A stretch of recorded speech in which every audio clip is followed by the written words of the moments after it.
أعوذ بالله من الشيطان الرجيم. بسم الله الرحمن الرحيم. ألف لام ميم صاد كتاب أنزل إليك فلا يكن في صدرك حرج منه لتنذر به وذكرى للمؤمنين. اتبعوا ما أنزل إليكم من ربكم ولا تتبعوا من دونه أولياء قليلا ما تذكرون. وكم من قرية أهلكناها فجاءها بأسنا بياتا أو هم قائلون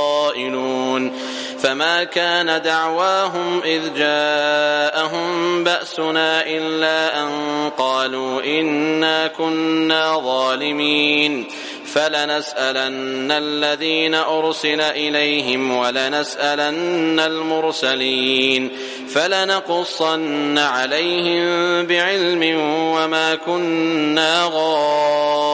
غائبين. والوزن يومئذ الحق فمن ثقلت موازينه فأولئك هم المفلحون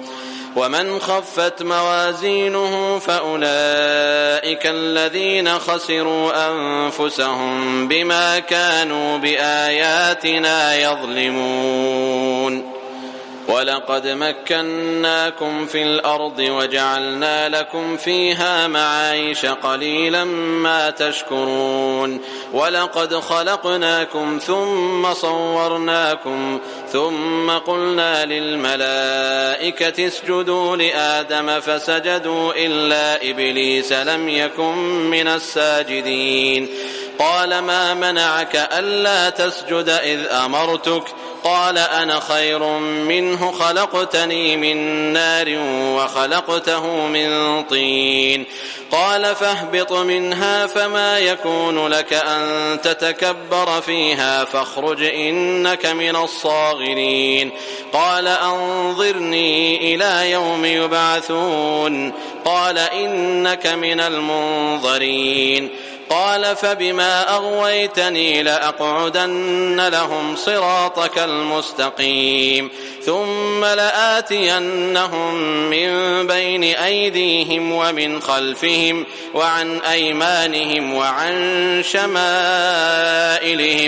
ولا تجد أكثرهم شاكرين. قال اخرج منها مذءوما مدحورا لمن تبعك منهم لأملأن جهنم منكم أجمعين.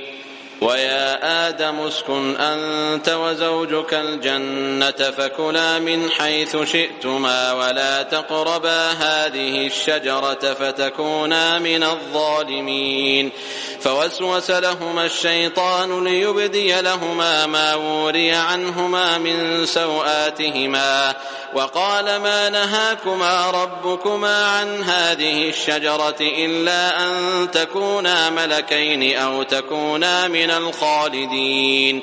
وقاسمهما إني لكما لمن الناصحين فدلاهما بغرور. فلما ذاقا الشجرة بدت لهما سوآتهما وطفقا يخصفان عليهما من ورق الجنة وناداهما ربهما ألم أنهكما عن تلكما الشجرة وأقل لكما إن الشيطان لكما عدو مبين. قالا ربنا ظلمنا أنفسنا وإن لم تغفر لنا وترحمنا لنكونن من الخاسرين. قال اهبطوا بعضكم لبعض عدو ولكم في الأرض مستقر ومتاع إلى حين. قال فيها تحيون وفيها تموتون ومنها تخرجون. يا بني آدم قد أنزلنا عليكم لباسا يواري سوآتكم وريشا ولباس التقوى ذلك خير ذلك من آيات الله لعلهم يذكرون. يا بني آدم لا يفتننكم الشيطان كما أخرج أبويكم من الجنة ينزع عنهما لباسهما ليريهما سوآتهما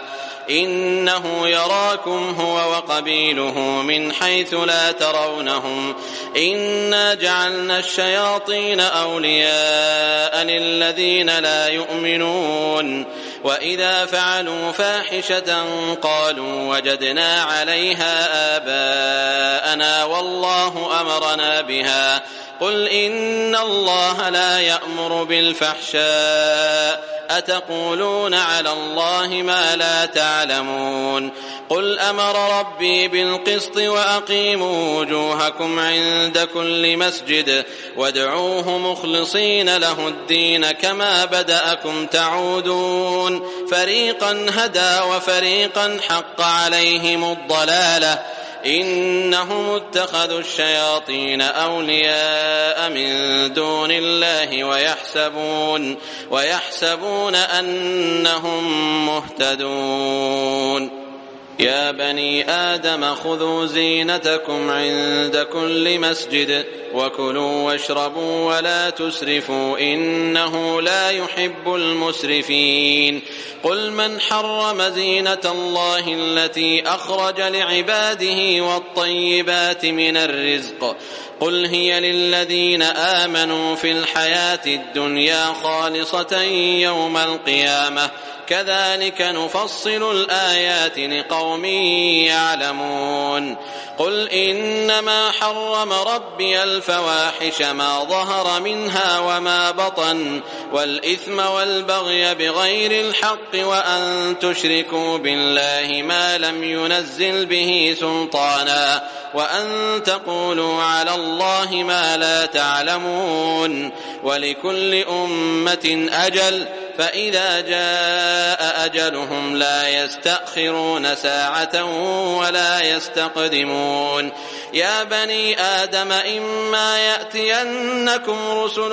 منكم يقصون عليكم آياتي فمن اتقى وأصلح فلا خوف عليهم ولا هم يحزنون والذين كذبوا بآياتنا واستكبروا عنها أولئك أصحاب النار هم فيها خالدون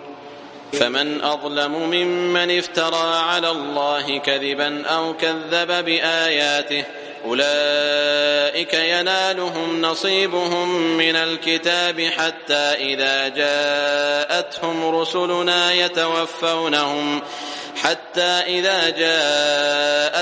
رسلنا يتوفونهم قالوا أين ما كنتم تدعون من دون الله قالوا ضلوا عنا وشهدوا على أنفسهم أنهم كانوا كافرين قال ادخلوا في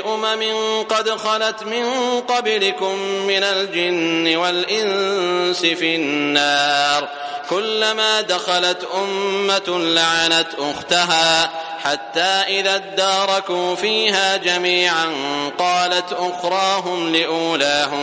قالت أخراهم لأولاهم ربنا هؤلاء أضلونا فآتهم عذابا ضعفا من النار قال لكل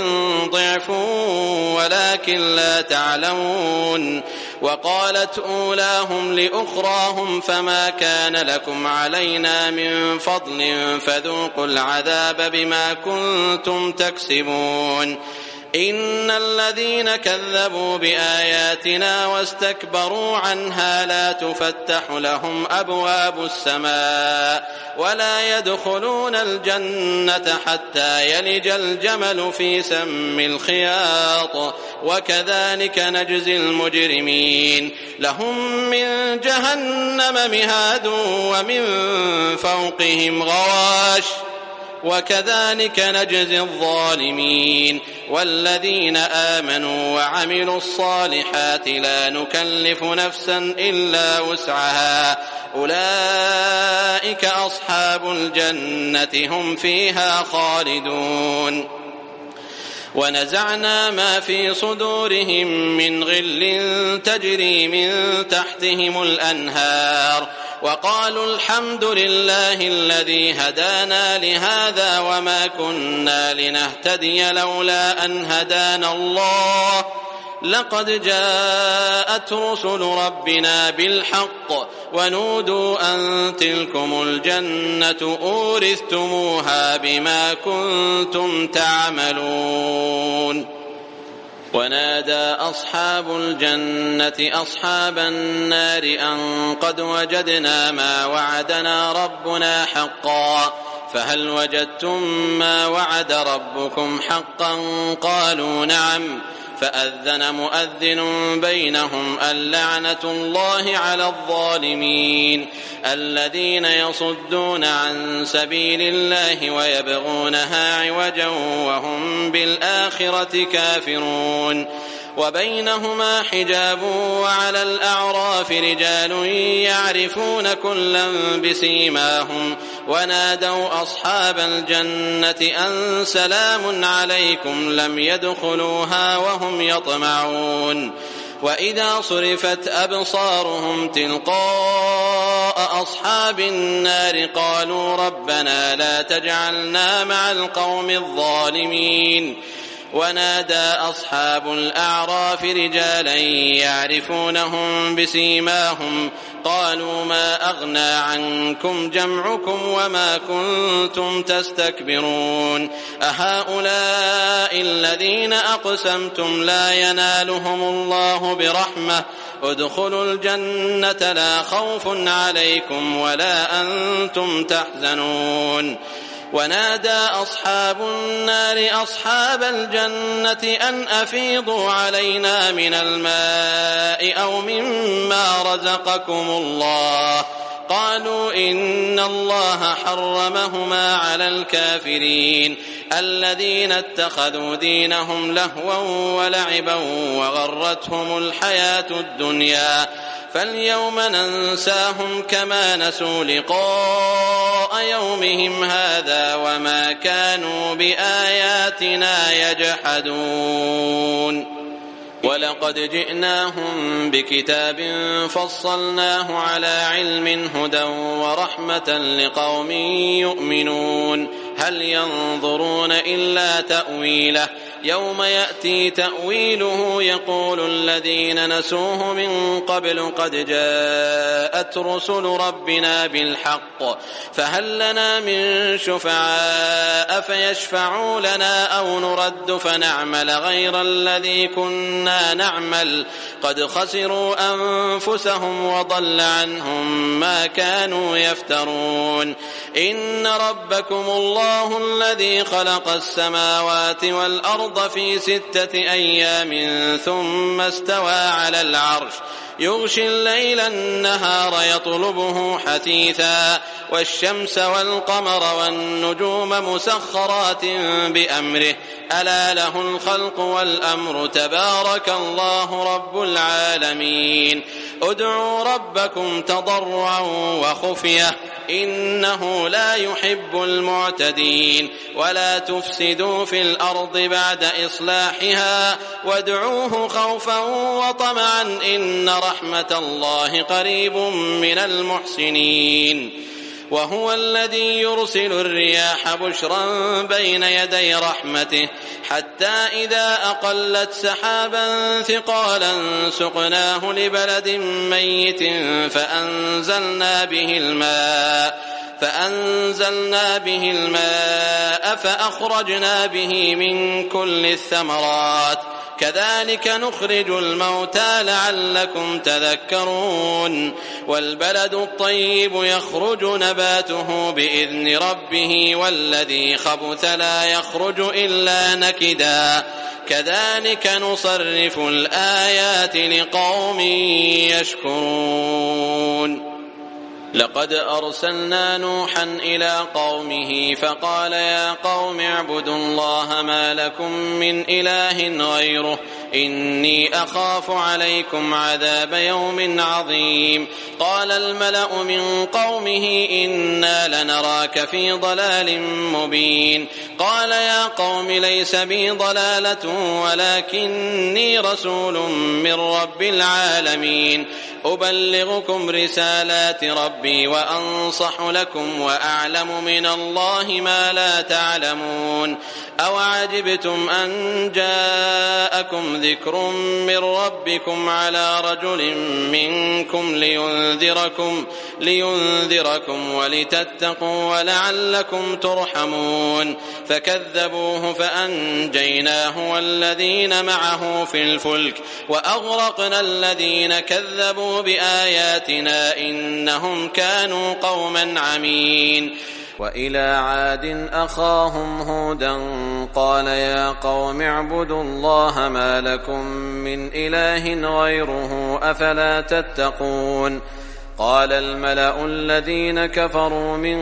قومه إنا لنراك في سفاهة وإنا لنظنك من الكاذبين. قال يا قوم ليس بي سفاهة ولكني رسول من رب العالمين أبلغكم رسالات ربي وأنا لكم ناصح أمين. أوعجبتم أن جاءكم ذكر من ربكم على رجل منكم لينذركم واذكروا إذ جعلكم خلفاء من بعد قوم نوح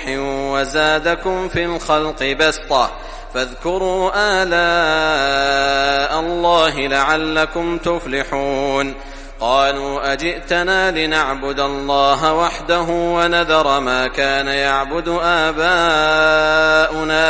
فأتنا بما تعدنا إن كنت من الصادقين. قال قد وقع عليكم من ربكم رجس وغضب أتجادلونني في أسماء سميتموها أنتم وآباؤكم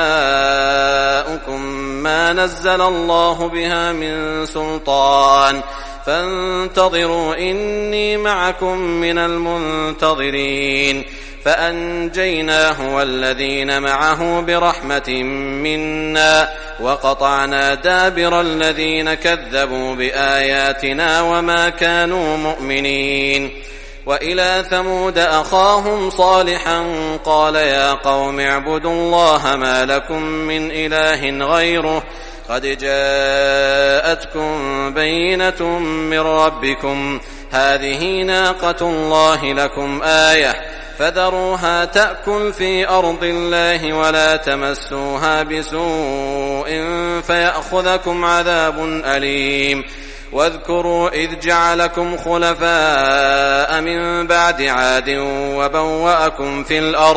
وبوأكم في الأرض تتخذون من سهولها قصورا وتنحتون الجبال بيوتا فاذكروا آلاء الله ولا تعثوا في الأرض مفسدين.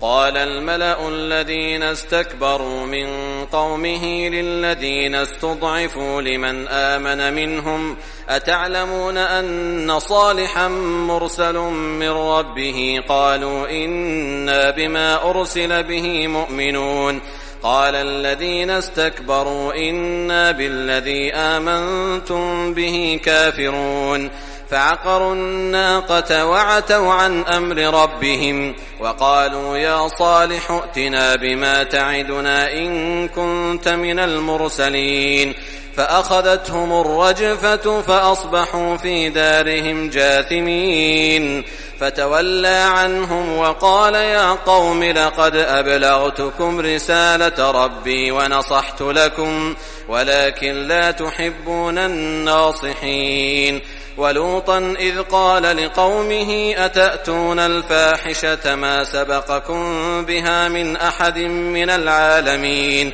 إنكم لتأتون الرجال شهوة من دون النساء بل أنتم قوم مسرفون. وما كان جواب قومه إلا أن قالوا أخرجوهم من قريتكم إنهم أناس يتطهرون فأنجيناه وأهله إلا امرأته كانت من الغابرين وأمطرنا عليهم مطرا فانظر كيف كان عاقبة المجرمين. وإلى مدين أخاهم شعيبا قال يا قوم اعبدوا الله ما لكم من إله غيره قد جاءتكم بينة من ربكم فأوفوا الكيل والميزان ولا تبخسوا الناس أشياءهم ولا تفسدوا في الأرض بعد إصلاحها ذلكم خير لكم إن كنتم مؤمنين. ولا تقعدوا بكل صراط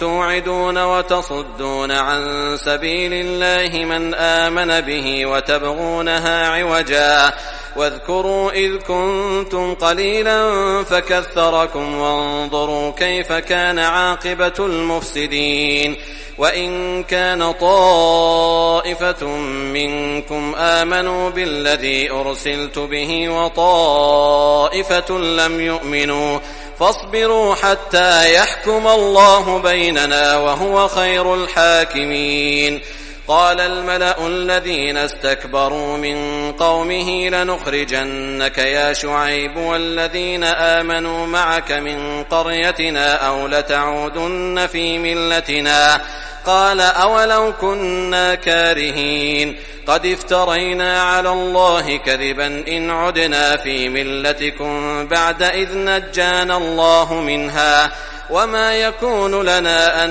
نعود فيها إلا أن يشاء الله ربنا وسع ربنا كل شيء علما على الله توكلنا ربنا افتح بيننا وبين قومنا بالحق وأنت خير الفاتحين. وقال الملأ الذين كفروا من قومه لئن اتبعتم شعيبا إنكم إذا لخاسرون فأخذتهم الرجفة فأصبحوا في دارهم جاثمين. الذين كذبوا شعيبا كأن لم يغنوا فيها الذين كذبوا شعيبا كانوا هم الخاسرين. فتولى عنهم وقال يا قوم لقد أبلغتكم رسالات ربي ونصحت لكم فكيف آسى على قوم كافرين. وما أرسلنا في قرية من نبي إلا أخذنا أهلها بالبأساء والضراء لعلهم يضرعون ثم بدلنا مكان السيئة الحسنة حتى عفوا وقالوا قد مس آباءنا الضراء والسراء فأخذناهم بغتة وهم لا يشعرون. ولو أن أهل القرى آمنوا واتقوا لفتحنا عليهم بركات من السماء والأرض ولكن كذبوا فأخذناهم بما كانوا يكسبون. أفأمن أهل القرى أن يأتيهم بأسنا بياتا وهم نائمون أو أمن أهل القرى أن يأتيهم بأسنا ضحى وهم يلعبون أفأمنوا مكر الله فلا يأمن مكر الله إلا القوم الخاسرون. أولم يهد للذين يرثون الأرض من بعد أهلها أن لو نشاء أصبناهم بذنوبهم ونطبع على قلوبهم فهم لا يسمعون. تلك القرى نقص عليك من أنبائها ولقد جاءتهم رسلهم بالبينات فما كانوا ليؤمنوا بما كذبوا من قبل كذلك يطبع الله على قلوب الكافرين. وما وجدنا لأكثرهم من عهد وإن وجدنا أكثرهم لفاسقين. ثم بعثنا من بعدهم موسى بآياتنا إلى فرعون وملئه فظلموا بها فانظر كيف كان عاقبة المفسدين. وقال موسى يا فرعون إني رسول من رب العالمين حقيق على ألا أقول على الله إلا الحق قد جئتكم ببينة من ربكم فأرسل معي بني إسرائيل. قال إن كنت جئت بآية فأت بها إن كنت من الصادقين. فألقى عصاه فإذا هي ثعبان مبين ونزع يده فإذا هي بيضاء للناظرين. قال الملأ من قوم فرعون إن هذا لساحر عليم يريد أن يخرجكم من أرضكم فماذا تأمرون. قالوا أرجه وأخاه وأرسل في المدائن حاشرين يأتوك بكل ساحر عليم. وجاء السحرة فرعون قالوا إن لنا لأجرا إن كنا نحن الغالبين. قال نعم وإنكم لمن المقربين. قالوا يا موسى إما أن تلقي وإما أن نكون نحن الملقين. قال ألقوا. فلما ألقوا سحروا أعين الناس واسترهبوهم وجاءوا بسحر عظيم. وأوحينا إلى موسى أن ألق عصاك فإذا هي تلقف ما يأفكون. فوقع الحق وبطل ما كانوا يعملون فغلبوا هنالك وانقلبوا صاغرين. وألقي السحرة ساجدين قالوا آمنا برب العالمين رب موسى وهارون. قال فرعون آمنتم به قبل أن آذن لكم إن هذا لمكر مكرتموه في المدينة لتخرجوا منها أهلها فسوف تعلمون. لأقطعن أيديكم وأرجلكم من خلاف ثم لأصلبنكم أجمعين. قالوا إنا إلى ربنا منقلبون. وما تنقم منا إلا أن آمنا بآيات ربنا لما جاءتنا ربنا أفرغ علينا صبرا وتوفنا مسلمين. وقال الملأ من قوم فرعون أتذر موسى وقومه ليفسدوا في الأرض ويذرك وآلهتك. قال سنقتل أبناءهم ونستحيي نساءهم وإنا فوقهم قاهرون. قال موسى لقومه استعينوا بالله واصبروا إن الأرض لله يورثها من يشاء من عباده والعاقبة للمتقين. قالوا أوذينا من قبل أن تأتينا ومن بعد ما جئتنا. قال عسى ربكم أن يهلك عدوكم ويستخلفكم في الأرض فينظر كيف تعملون. ولقد أخذنا آل فرعون بالسنين ونقص من الثمرات لعلهم يذكرون. فإذا جاءتهم الحسنة قالوا لنا هذه وإن تصبهم سيئة يطيروا بموسى ومن معه ألا إنما طائرهم عند الله ولكن أكثرهم لا يعلمون. وقالوا مهما تأتنا به من آية لتسحرنا بها فما نحن لك بمؤمنين. فأرسلنا عليهم الطوفان والجراد والقمل والضفادع والدم آيات مفصلات فاستكبروا وكانوا قوما مجرمين. ولما وقع عليهم الرجز قالوا يا موسى ادع لنا ربك بما عهد عندك لئن كشفت عنا الرجز لنؤمنن لك ولنرسلن معك بني إسرائيل. فلما كشفنا عنهم الرجز إلى أجل هم بالغوه إذا هم ينكثون. فانتقمنا منهم فأغرقناهم في اليم بأنهم كذبوا بآياتنا وكانوا عنها غافلين. وأورثنا القوم الذين كانوا يستضعفون مشارق الأرض ومغاربها التي باركنا فيها وتمت كلمة ربك الحسنى على بني إسرائيل بما صبروا ودمرنا ما كان يصنع فرعون وقومه وما كانوا يعرشون وجاوزنا ببني إسرائيل البحر فأتوا على قوم يعكفون على أصنام لهم قالوا يا موسى اجعل لنا إلها كما لهم آلهة قال إنكم قوم تجهلون إن هؤلاء متبر ما هم فيه وباطل ما كانوا يعملون قال أغير الله أبغيكم إلها وهو فضلكم على العالمين وإذ أنجيناكم من آل فرعون يسومونكم سوء العذاب يقتلون أبناءكم ويستحيون نساءكم وفي ذلكم بلاء من ربكم عظيم وواعدنا موسى 30 ليلة وأتممناها ب10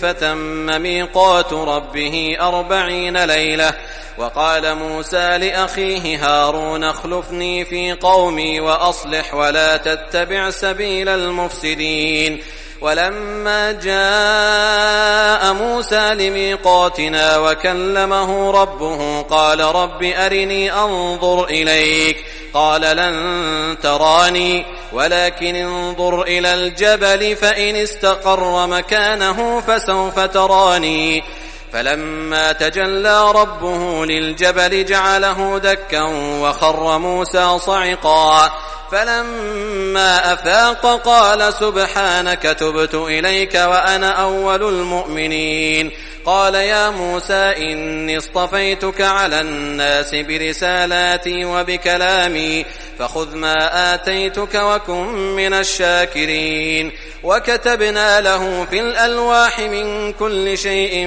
موعظة وتفصيلا لكل شيء فخذها بقوة وأمر قومك يأخذوا بأحسنها سأريكم دار الفاسقين سأصرف عن آياتي الذين يتكبرون في الأرض بغير الحق وإن يروا كل آية لا يؤمنوا بها وإن يروا سبيل الرشد لا يتخذوه سبيلا وإن يروا سبيل الغي يتخذوه سبيلا سأصرف عن آياتي الذين يتكبرون في الأرض بغير الحق وإن يروا كل آية لا يؤمنوا بها وإن يروا سبيل الرشد لا يتخذوه سبيلا وإن يروا سبيل الغي يتخذوه سبيلا ذلك بأنهم كذبوا بآياتنا وكانوا عنها غافلين والذين كذبوا بآياتنا ولقاء الآخرة حبطت أعمالهم هل يجزون إلا ما كانوا يعملون واتخذ قوم موسى من بعده من حليهم عجلا جسدا له خوار ألم يروا أنه لا يكلمهم ولا يهديهم سبيلا اتخذوه وكانوا ظالمين ولما سقط في أيديهم ورأوا أنهم قد ضلوا قالوا لئن لم يرحمنا ربنا ويغفر لنا لنكونن من الخاسرين ولما رجع موسى إلى قومه غضبان أسفا قال بئس ما خلفتموني من بعدي أعجلتم أمر ربكم وألقى الألواح وأخذ برأس أخيه يجره إليه قال ابن أم إن القوم استضعفوني وكادوا يقتلونني فلا تشمت بي الأعداء ولا تجعلني مع القوم الظالمين قال رب اغفر لي ولأخي وأدخلنا في رحمتك وأنت أرحم الراحمين إن الذين اتخذوا العجل سينالهم غضب من ربهم وذلة في الحياة الدنيا وكذلك نجزي المفترين والذين عملوا السيئات ثم تابوا من بعدها وآمنوا إن ربك من بعدها لغفور رحيم ولما سكت عن موسى الغضب أخذ الألواح وفي نسختها هدى ورحمة للذين هم لربهم يرهبون واختار موسى قومه 70 رجلا لميقاتنا فلما أخذتهم الرجفة قال رب لو شئت أهلكتهم من قبل وإياي أتهلكنا بما فعل السفهاء منا إن هي إلا فتنتك تضل بها من تشاء وتهدي من تشاء أنت ولينا فاغفر لنا وارحمنا وأنت خير الغافرين واكتب لنا في هذه الدنيا حسنة وفي الآخرة إنا هدنا إليك قال عذابي أصيب به من أشاء ورحمتي وسعت كل شيء فسأكتبها للذين يتقون ويؤتون الزكاة والذين هم بآياتنا يؤمنون الذين يتبعون الرسول النبي الأمي الذي يجدونه مكتوبا عندهم في التوراة والإنجيل يأمرهم بالمعروف وينهاهم عن المنكر ويحل لهم الطيبات ويحرم عليهم الخبائث ويضع عنهم إصرهم والأغلال التي كانت عليهم فالذين آمنوا به وعزروه ونصروه واتبعوا النور الذي أنزل معه أولئك هم المفلحون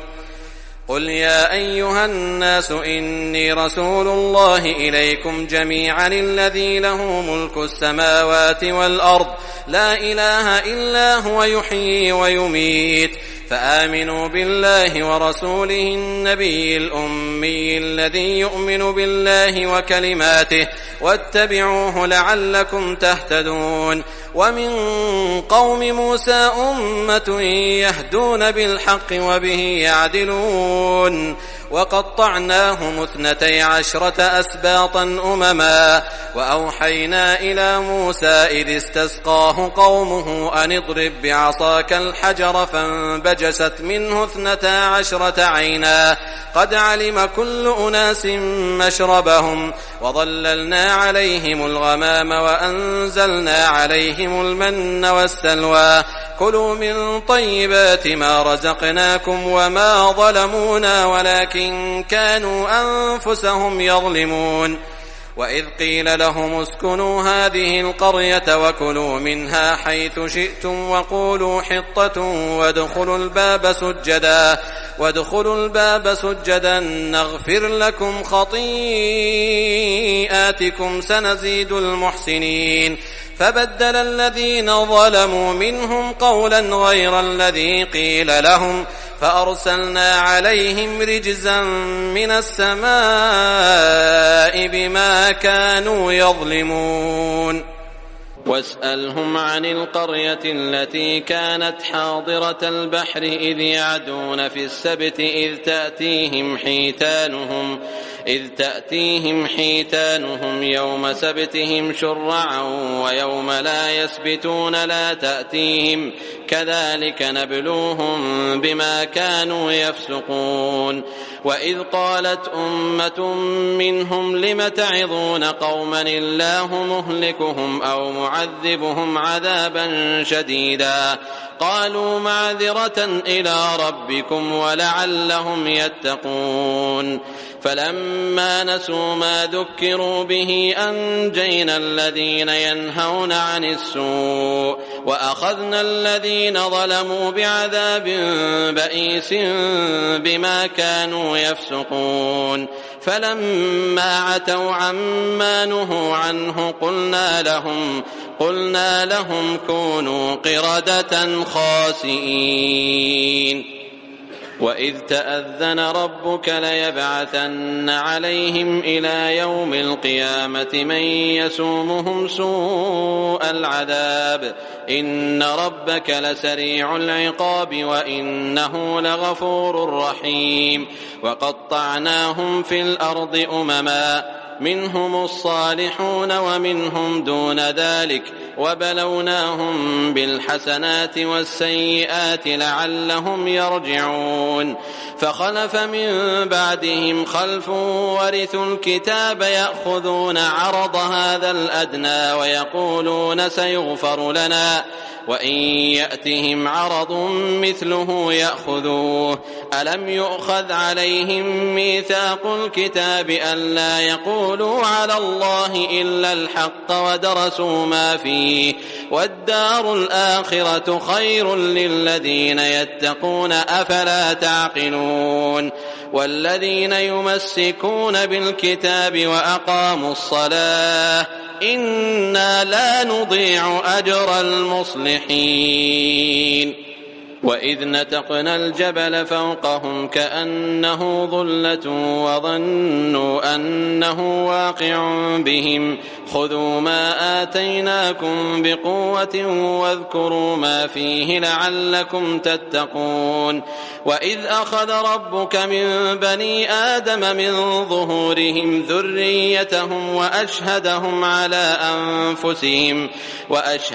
على أنفسهم ألست بربكم قالوا بلى شهدنا أن تقولوا يوم القيامة إنا كنا عن هذا غافلين أو تقولوا إنما أشرك آباؤنا من قبل وكنا ذرية من بعدهم أفتهلكنا بما فعل المبطلون وكذلك نفصل الآيات ولعلهم يرجعون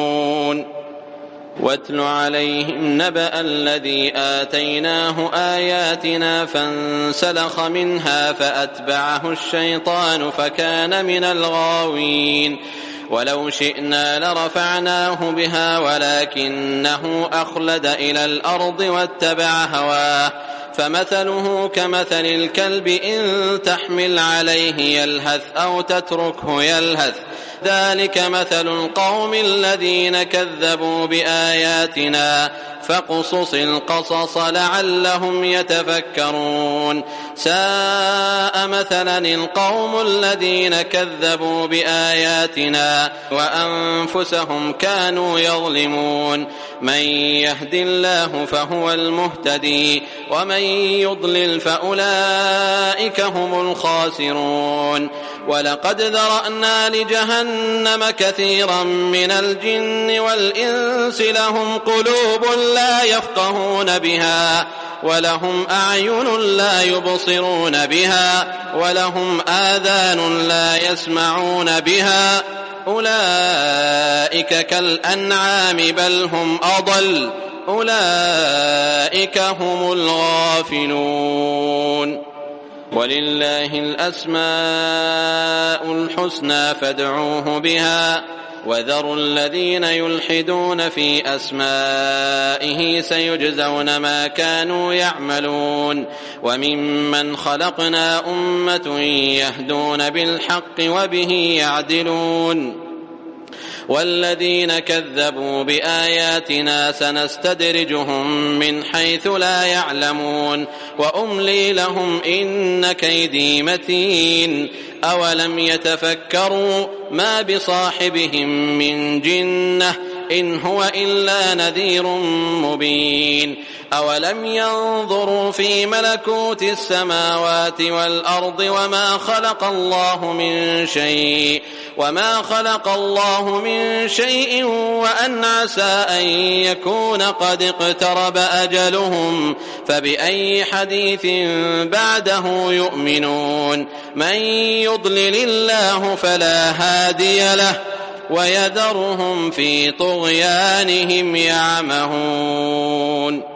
يسألونك عن الساعة أيان مرساها قل إنما علمها عند ربي لا يجليها لوقتها إلا هو ثقلت في السماوات والأرض لا تأتيكم إلا بغتة يسألونك كأنك حفي عنها قل إنما علمها عند الله ولكن أكثر الناس لا يعلمون قل لا أملك لنفسي نفعا ولا ضرا إلا ما شاء الله ولو كنت أعلم الغيب لاستكثرت من الخير وما مسني السوء إن أنا إلا نذير وبشير لقوم يؤمنون هو الذي خلقكم من نفس واحدة وجعل منها زوجها ليسكن إليها فلما تغشاها حملت حملا خفيفا فمرت به فلما أثقلت دعوا الله ربهما لئن آتيتنا صالحا لنكونن من الشاكرين فلما آتاهما صالحا جعلا له شركاء فيما آتاهما فتعالى الله عما يشركون أيشركون ما لا يخلق شيئا وهم يخلقون ولا يستطيعون لهم نصرا ولا أنفسهم ينصرون وإن تدعوهم إلى الهدى لا يتبعوكم سواء عليكم أدعوتموهم أم أنتم صامتون إن الذين تدعون من دون الله عباد أمثالكم فادعوهم فليستجيبوا لكم إن كنتم صادقين ألهم أرجل يمشون بها أم لهم أيدي يبطشون بها أم لهم أعين يبصرون بها أم لهم آذان